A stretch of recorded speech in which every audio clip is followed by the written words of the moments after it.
This Week 8 Daily Fantasy Football edition of the Sports Gambling Podcast is presented by MyBookie.ag. Right now, to honor football, MyBookie is offering up to $1,000 in free bets using the promo code SGP. That's right, $1,000 in bonus bets on your first deposit when you use the promo code SGP. Play, win, and get paid at MyBookie.ag. We're also brought to you by Amazon. Log on to SportsGamblingPodcast.com and click the Amazon banner. Bookmark that link and use it every time you shop to score sweet savings and support the podcast. Finally, we're brought to you by me, Sean Green. Come see me live doing stand-up comedy in beautiful Phoenixville, PA at the Sound Bank this Friday, 8 p.m. Doors open. Ooh, welcome everyone to the Sports Gambling Podcast. I'm Sean, stacking the money green, and he is my partner in picks, Ryan, Real Money Kramer. What's happening, Kramer dog? Well, it's a little bit of a different dynamic this week, Sean, as I am in the studio, but I'm not all by myself. I got you on the TV screen, and I have new addition to the family. Got some feedback on Capper Bear. People love it. And so I threw a sports gambling podcast hat on him now. It's all in. We're all in. So I'm not here alone, Sean. We are all in, and Christian Pina is on assignment in beautiful Mexico, taking a vacation. I'm on the East Coast, and to complete the three-man weave here, that is the DFS podcast. We bring on Boston legend himself, Boston Capper. What's happening, Capper? What's up, boys? I appreciate the bear. I think I'm a little skinnier, not by much, but just a little skinnier. It was a last-minute thing. I didn't know where to go with it. It worked out like a gem. I agree. Maybe it doesn't match your exact posture, but I mean, it's got to be pretty accurate. The Baby F and Whale shirt, the Sports Gambling Podcast hat.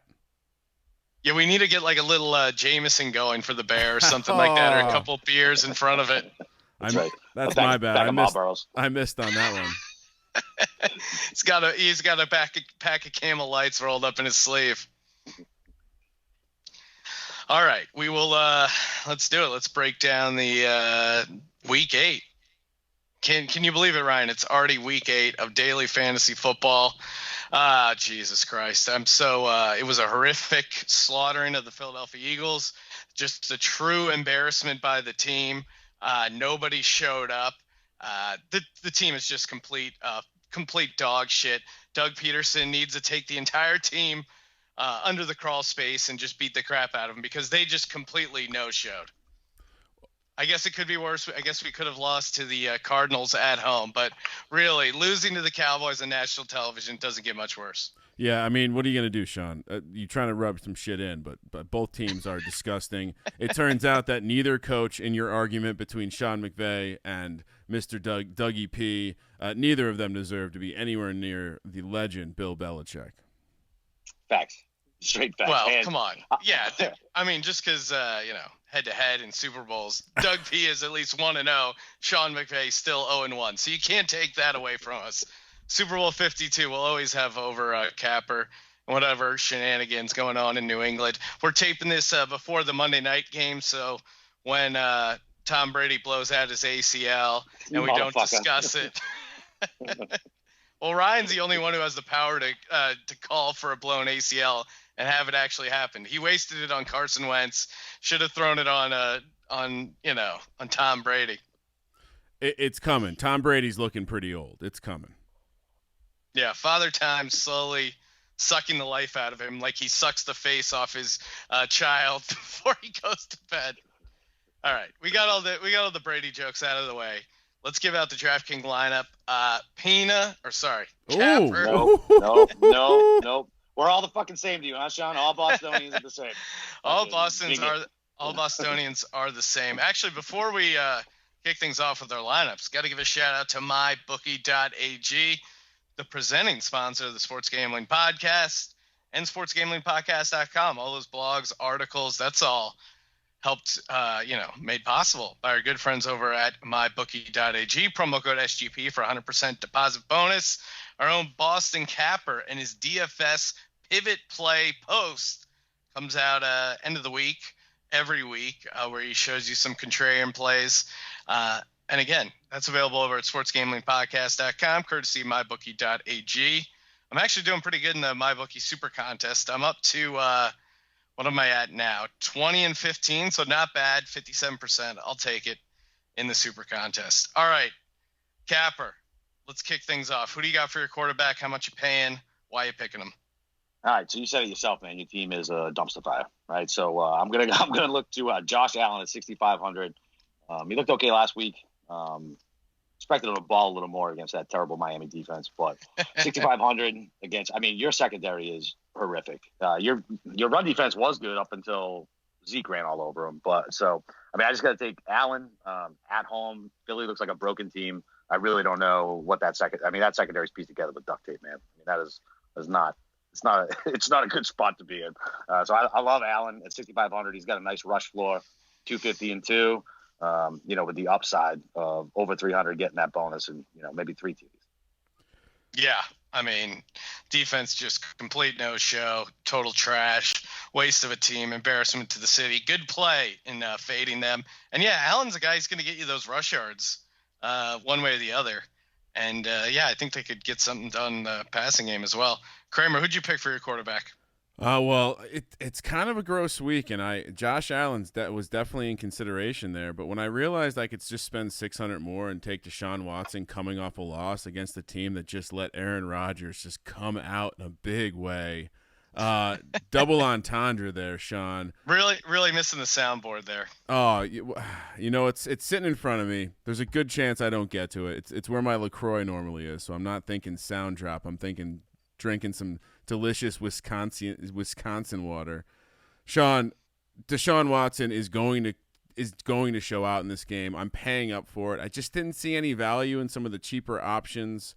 If you want to throw out a Gardner Minshew this week, good luck. Or maybe even a Ryan Tannehill. That's a nice contrarian play. Tampa, I mean, we've seen them look pretty bad. But I'm going to stick with the big money. I'm going to stick with Deshaun Watson for 7,100. All right. Makes sense. I see your case there.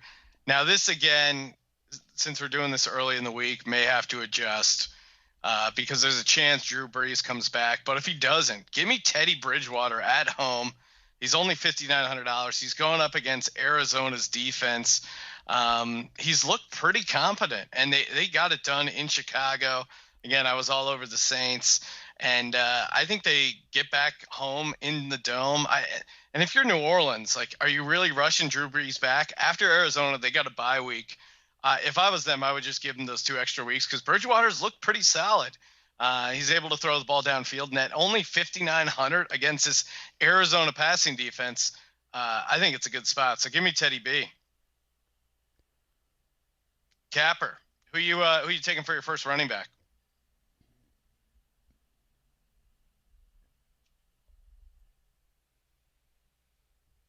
Cap, are you there? Oops, sorry, I still had it on mute. So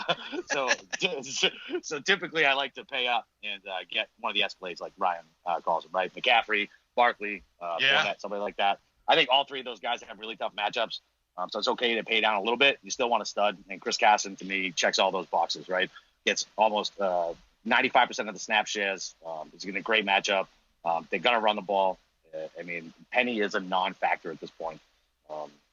He's just a beast, man. He's catching the ball now. Everybody thought it was Coach Peak at the beginning of the year, but they are involving him in the passing game. Going against Atlanta, what is working right in Atlanta right now? There is nothing working right in Atlanta. Nothing. The fact that I thought Dan Quinn would have been fired this morning. He hasn't been fired yet, but we still got a couple days, I guess. But I actually would rather have him still coaching that defense for this week, so Carson can go ahead and eat. Chris Carson, $7,000. Like I said, I think the big dogs got some tougher matchups. Feel like you can pay down. That way you can pay up in some other spots and build a more balanced lineup this week. I like it. Kramer, what are you doing? I'll add to it because I also have Chris Carson. He's getting the volume. You got to have something going against this Atlanta team. They look awfully bad.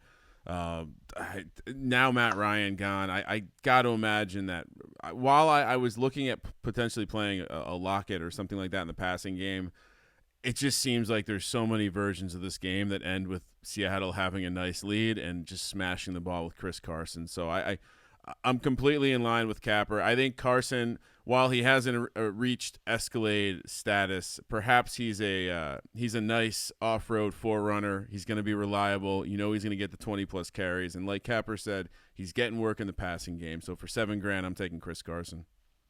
I also took Chris Carson, making a clean sweep. He's the Escalade, but he's the base package. I mean, the volume alone against this Atlanta defense, Seattle in a bounce-back spot, just so many reasons why you got to love Chris Carson. And, yeah, there's no way this guy doesn't get, like, high 20s, low 30s touches. So lock that up. And $7,000 seems really cheap. Capper, who's your second running back? So I missed the boat last week. Me and Ryan talked about whether we were going to play Murray on the pregame Periscope. I thought he had a tougher matchup than he did. At $5,800, it's hard not to play him. I mean, Saquon didn't do what we thought Saquon was going to do last week, but New Orleans definitely runs the ball. They don't push the ball down the field still. They throw those nice little routes to Michael Thomas, who's going to get his targets.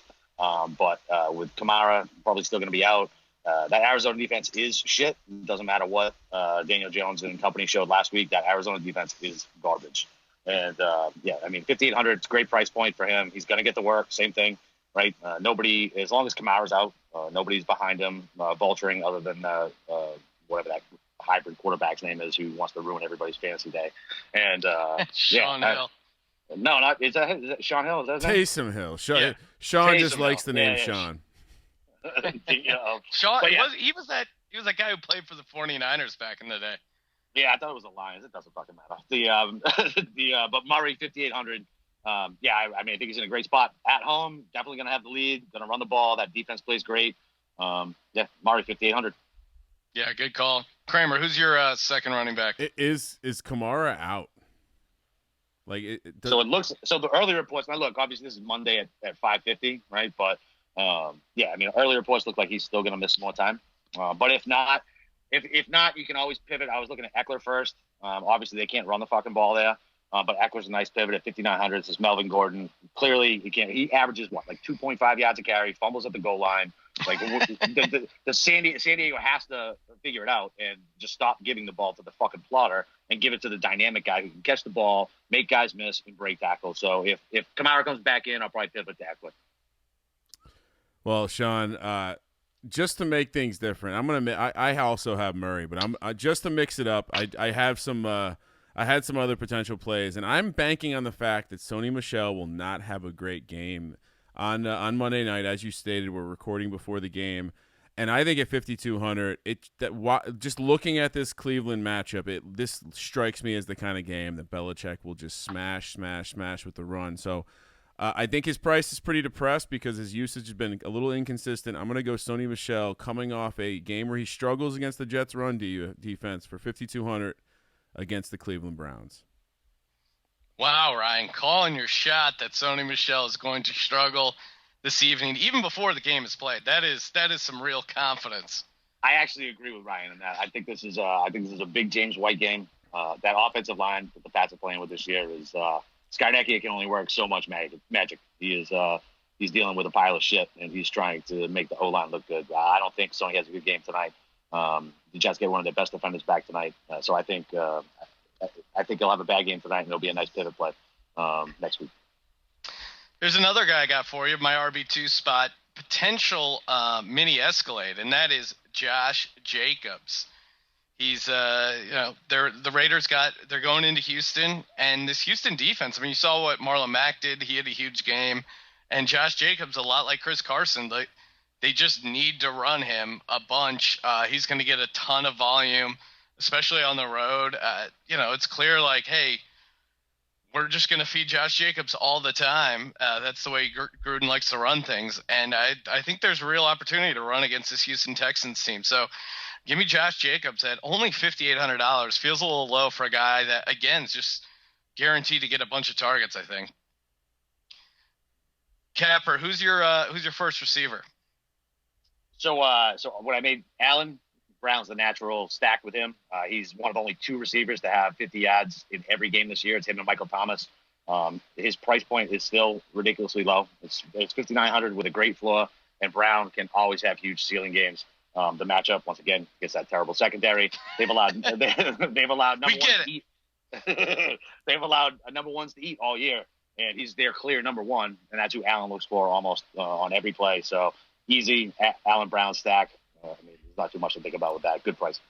Yeah, I'm going back to the Brownwell as well. I had him last week. I told you we needed, if he got those 4 or 5 catches, we needed one to be a touchdown. It'd be worth it. He went 5 for 83 and a touchdown, so it was worth it. I think Capper nailed it. There might not be a worse team in the NFL defending the long ball right now. So you need someone from this receiving core. This is the obvious choice. 5,900, John Brown. Yeah, we've already hit on this guy, and he's $8,000, but I think he's going to be worth it. Give me Michael Thomas at home to stack with Teddy Bridgewater. A lot of people thought, hey, when Bridgewater came in, that Michael Thomas wouldn't be fantasy relevant, but he's been great. His last game at home against a poor passing defense, the Tampa Bay Bucks, he had 11 catches for 182 and 2 touchdowns. I mean, the guy's just had 9 catches or more last 4 games. He really just hasn't dropped off at all. In a couple ways, he's almost been better post-Breeze. Bridgewater has some real chemistry with him, and I just don't see how he doesn't have a huge game at home against Arizona. Maybe if they get up big, and like you said, they're going to be pounding the rock, but I still think they'll be passing, especially a bunch in the first half. And, even if they're just getting short stuff, he'll get it either PPR or with like a couple deep shots. But, yeah, Michael Thomas for sure. Capper, who's your second receiver? So I'm picking on Ryan's team now. So Kenny Golladay, right? Marvin Jones ruined everybody's fantasy week last week. 3 touchdowns. No, 4 touchdowns, sir. I played him in 2 different leagues. Yes, 4 touchdowns. It was awesome. So I mean, look, Kenny Golladay, he's a monster, right? Like what do they call him, Minitron or whatever? He's a beast. The Giants secondary is not good. I mean, I like his price point, and I like the fact that he got almost no work last week whatsoever.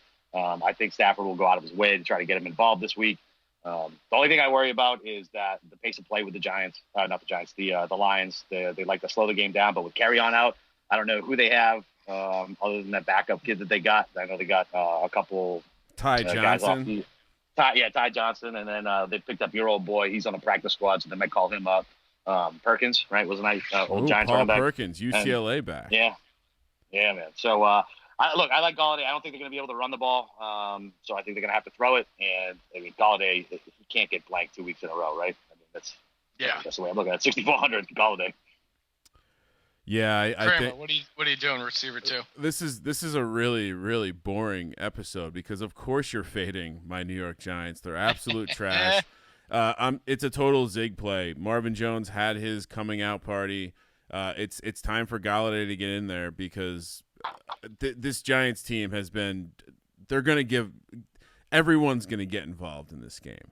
I think Golladay gets involved. I think Golladay gets the better of Janoris Jenkins, and I think 2 touchdowns this is a 2-touchdown game. 6,400 Kenny Golladay.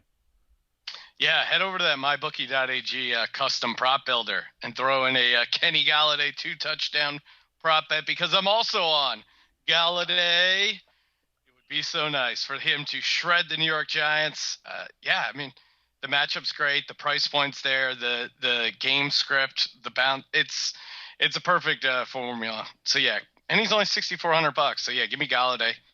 Capper, who's your third receiver? So I was debating between this third receiver and a different defense, but I ended up going with Kenny Stills at 4,700. Obviously, Will Fuller out. For a long period of time. He outsnapped Keke Coutee by about 30 snaps last week. Obviously, he went for over 100, and it's Kenny Stills, so it's certainly a risky play because that guy has as much heart as the Grinch before he goes to Whoville. And I mean, it's just. I mean, look, he's gonna get the volume. Oakland has a decent run defense, but as Aaron Rodgers just showed you, man, I mean, they are easily thrown on, and Kenny Stills is now going to be that deep guy. I just think he eats at 4,700. It's a really good price point. And, yeah, I'm going Kenny Stills. All right, so unbelievably, we did not talk before the show. And had I not made a switch, we would have almost the same exact team. Of course I'm going to Kenny Stills. I'll expand on that snap count. 61 of 65 snaps opposite DeAndre Hopkins last week. So he's going to be involved. I needed someone to stack with Mr. Watson. And I like the angle. I mean, he was a guy who always performed no matter the quarterback in Miami. So I really like Kenny Stills here to have a huge game. I mean, that Oakland team, they showed us. For some reason, we thought the dumpster fire had been smothered. Aaron Rodgers showed that, no, sir, it's still here. Kenny Stills, 4,700. For my third receiver, give me T.Y. Hilton. 6 catches, 74 yards, and a touchdown. They're at home again, the Colts. The offense seems to be moving the ball well. He's clearly involved. He got 11 targets and only 6 catches. Like I think his catch rate goes up against this Broncos defense. Kind of overrated. I don't know if they're going to show up on the road. And yeah, I like the spot. So, and he's only 6,100. I feel like that's really low for T.Y. Hilton. Capper, before we talk about your tight end, let's talk about Amazon. That's right. Sports Gambling Podcast brought to you by Amazon. You're already shopping over at Amazon, right? I mean, Capper, what? You're an Amazon guy, right? Yeah. I mean, that's my kids think Santa Claus is Amazon boxes stacked outside the front door. Yeah, Christmas is coming up. Just the everyday essentials. Like, I can't imagine how much time I've wasted just like making a separate trip to get a roll of paper towels, whatever it is. All that stuff you can get on Amazon, big, small. They have it all. And again, I don't really need to explain Amazon. You guys know what Amazon is. They dominate online retail. All you got to do is go to sportsgamblingpodcast.com, click that Amazon link, bookmark that, and then every time you shop, you can sports gambling podcast while you're shopping over there at Amazon. So I actually do that, and I use the subscribe and save. And I'm pretty sure the general listeners don't know about that. If you get like 4 or 5 items that come on a rotational monthly basis, you save like 20%. So all the bullshit that you don't want to go to the store for, toilet paper, stuff like that, save 20%. Oh, hell yeah. Sean just got man. Sean just got extremely aroused. Yeah. Anytime we're doing good business, I'm getting real excited. All right. Speaking of excitement, Capper, let's talk about that tight end. There is zero fucking excitement for tight end this week. So, I mean, I don't know what to do, right? I mean, I got royally fucked by Kramer's boy Ingram last week. I mean, the fact that they couldn't figure out how to use him was insane. Waller had a good day. But I don't want to pay out for anybody this week. So I went back to Everett. He only had 5 targets, but 50 yards. The week before that, down. But the week before that, he had his coming out party. He's only 4,300. Another broken team in Cincinnati. Nothing is right on defense for them. I really feel like the 5 for 50 was just more game script than anything else. I feel like he wants to be more involved. McVay drafted him. McVay wants him involved. He's a good athlete. So at 4,300, you can certainly do worse. So 4,300 Everett against Cincinnati.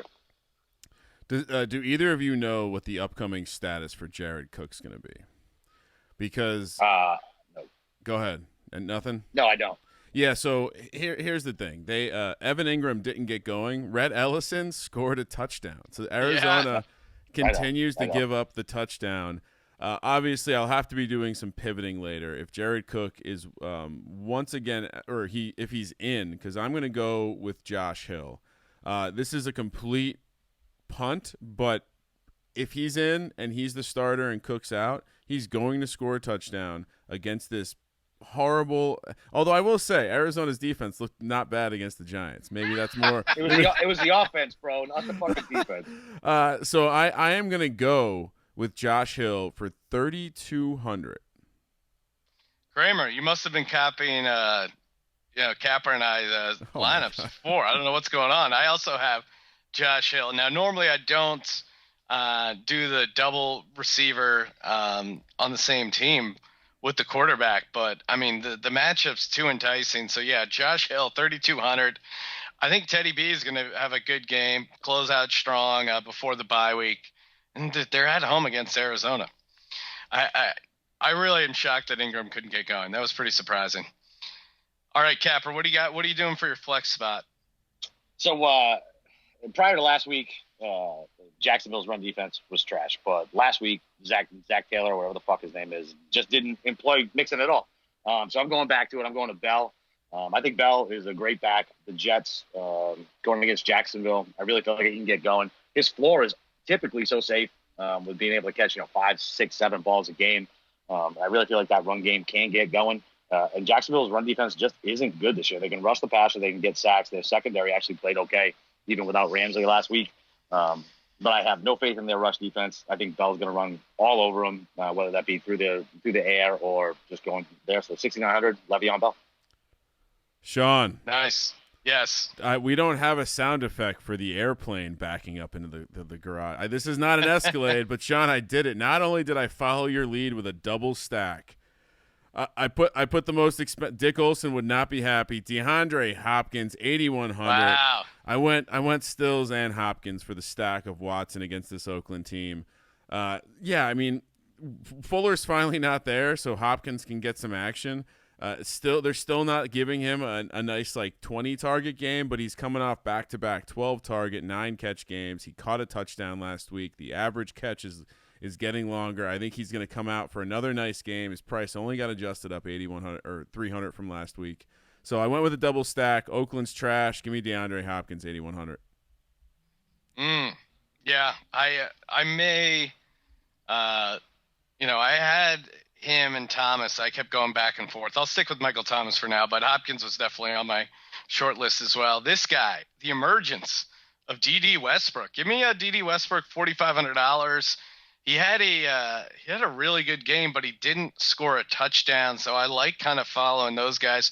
He had 6 catches for 103 yards, a couple rushing attempts as well. So I think it's kind of a sneaky matchup. The Jets may be able to slow down Chark, and Chark should still get some targets, but I think D.D. Westbrook could have another sneakily productive game. And at $4,500, I kind of like the value at home with the Jets coming off a short week on the road. Capper, close things out. What are you doing with your D? So I'm going with Panthers, 2,400. I just don't believe in Jimmy G. I just don't. Panthers are coming off the bye week. This is a run first. Wait, Ryan. We found the only guy in Boston who isn't in love with Jimmy G. What the hell happened? Yeah. Listen, as soon as you're shipped out of here, I don't give a fuck about you. Every other Patriots fan is still madly in love with Jimmy G. It's almost like, the ex-girlfriend that they keep fantasizing about, oh man, it could have been Jimmy G too, right after Brady. Could have been back to back. So those guys, those fans are delusional. There's no way we could keep both of them on the roster. There's zero chance we could keep them on the roster. That was it. Look, I think he's a fine quarterback. I just don't think he's not doing a lot, right? He still doesn't look good. He still doesn't look good. All praise the 49ers, and the 49ers fans always are like, why are you guys so mean to us? The 49ers team looks really good, and kudos to Shanahan for the offense, and their defensive line is totally legit. I just still I'm like Capper, I'm not buying into Jimmy G yet. No, look, they're definitely a run-first team, right? And, did Pettis even get a catch last week? So they got Goodwin and Pettis and Kittle. You know what I mean? So if you cover Kittle, how afraid are you of those other guys? You know what I mean? So if they can't run the ball, and the Panthers have a strong run defense, and so if they can stop the run game, they're going to force Jimmy G to throw the ball. He throws a pick a game. He should have had 2 last week against the fucking Redskins. Dude, he's like Nick Foles, man. He just kind of just wins games. You don't really know how he does it. He throws a lot of balls that should be intercepted, but just aren't. Yeah. I just think there's some Boston sports radio guys who call him the Italian Osweiler, which I find fucking hilarious. And look, I just think 2,400. I think it's a good spot. Good run defense. They're going to make Jimmy throw the ball, and you force him to throw the ball. He gets sacked. He holds the ball too long, and he throws picks. 2,400. I'll take the defensive line pressure against that O-line. Yeah, and Breida and Marquise Goodwin both had concussions. They're both out of protocol, but who knows? Yeah. All right, Kramer, close things out. What are you doing with your D? Yeah, I had 2,400 left. It was down to fading Trubisky or to fading this Jimmy G-led San Francisco team. I'm a little worried about their ability to generate offense in spite of his shortcomings. Not the looks, of course, but his play on the field. So I almost went Chargers, but it's hard not to fade Jimmy G. The Panthers, like Capper said, the Panthers, of the cheap options, the Panthers are the only legit defense. So I'm going to roll with them, coming with the extra rest. Give me Carolina Panthers, 2,400. All right, for my defense, I had $3,100 left, and I went with the Indianapolis Colts at home against the Denver Broncos. I mean, their offense is just can't figure it out. Flacco kind of all over the place. I was all in. I think I went crazy and I did a little bit of Royce Freeman over 100 rushing yards, paid 10-1. I thought they'd be able to really do some stuff against that Kansas City defense at home, and they just didn't do. They just didn't do anything. I don't know how they're going to do on the road now, especially this Colts defense. Now that they have Leonard back, they're making. He made the interception to close the game out. I think they'll be able to turn over Flacco. I think they'll be able to take advantage of Bowles, who just keeps getting holding penalties and giving up sacks. So, I think they get some turnovers. They could get some points. Give me the Indianapolis Colts at home for $2,900. All right, that's our lineups. Capper, thanks for coming on the podcast, man. Do you have any waiver wire guys you want to throw out? No, I haven't even looked at that shit yet. But I'll do a PSA. Be very careful of flash drafts. Sean, I was talking to you about this another time. Yeah. Holy fuck! You want to talk about an easy, quick way to run through your bankroll on DK? These little $50 flash drafts, $20 flash drafts. Just be careful out there, boys. So now, basically, if you don't know what flash draft is, you drafted DFS lineup just for a single quarter, correct? Yeah, and you're basically in with however many people get in there, right? And so whatever, you do 50, 20, $5 buy-in or whatever. And you have the same options to pick from, right? It's 3 players that you get to pick from, and everybody has a chance to draft them, right? And so they'll do like 2 players for one draft pick. They'll do 1.5 times points, 2 times points.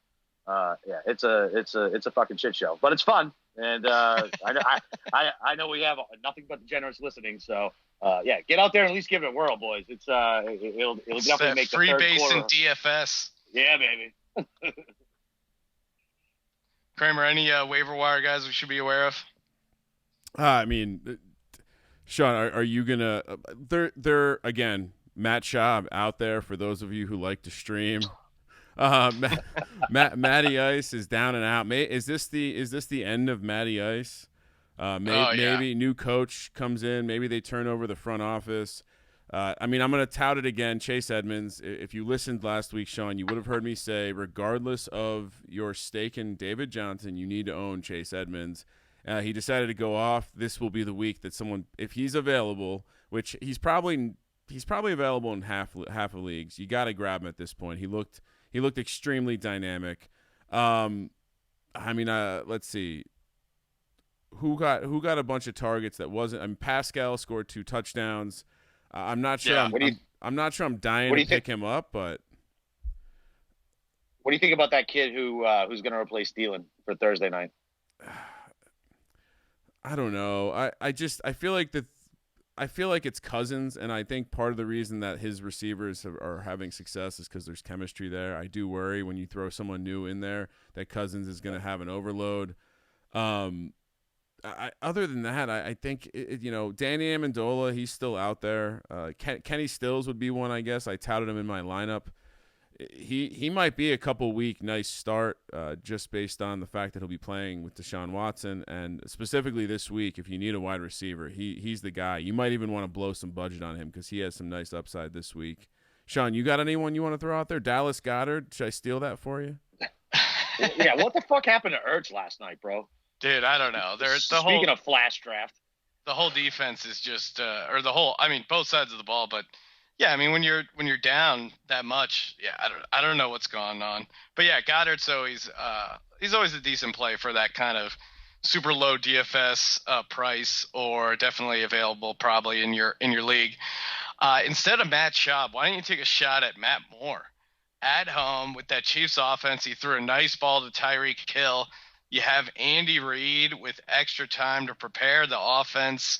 I think they'll have a decent offensive showing against the Packers at home next Sunday night. That place will be rocking. It's the perfect bounce back game after Mahomes gets knocked out. Like I think Matt Moore could get you that 250 and 2 touchdowns. So I wouldn't be shocked if he kind of has a decent game.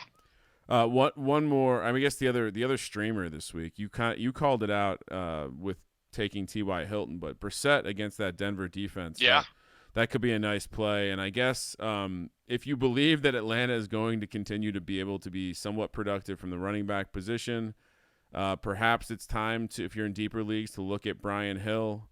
He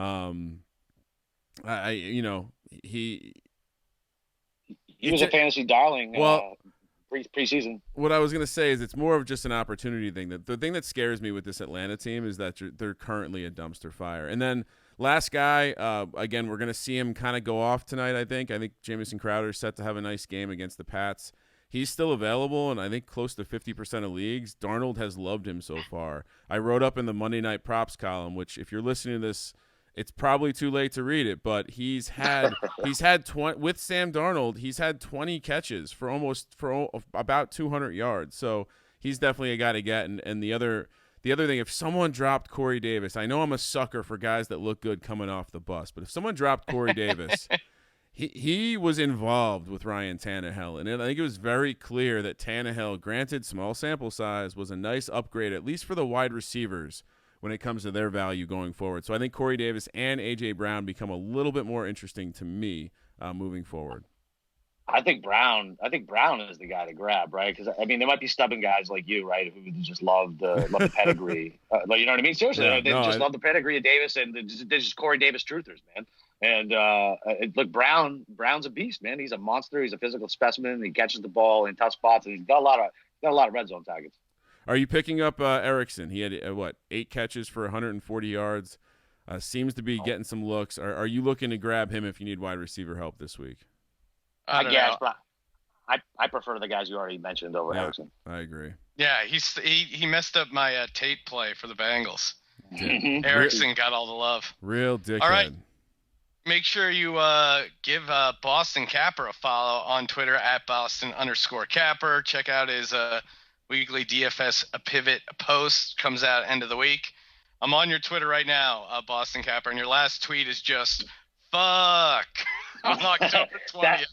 No reference as to what you're watching or reacting to. It was when the Yankees tied it up. It was when the Yankees tied it up. I was out fucking watching it. I was like, great, now I get to hear all these greaseball fucking Yankee fans chirp, chirp, chirp, chirp, chirp.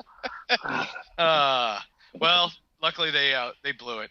So you don't have to be hearing about them and their 27 championships. All right, guys, make sure you rate, review, share on the old iTunes. Get those 5-star reviews going. We're crushing the competition.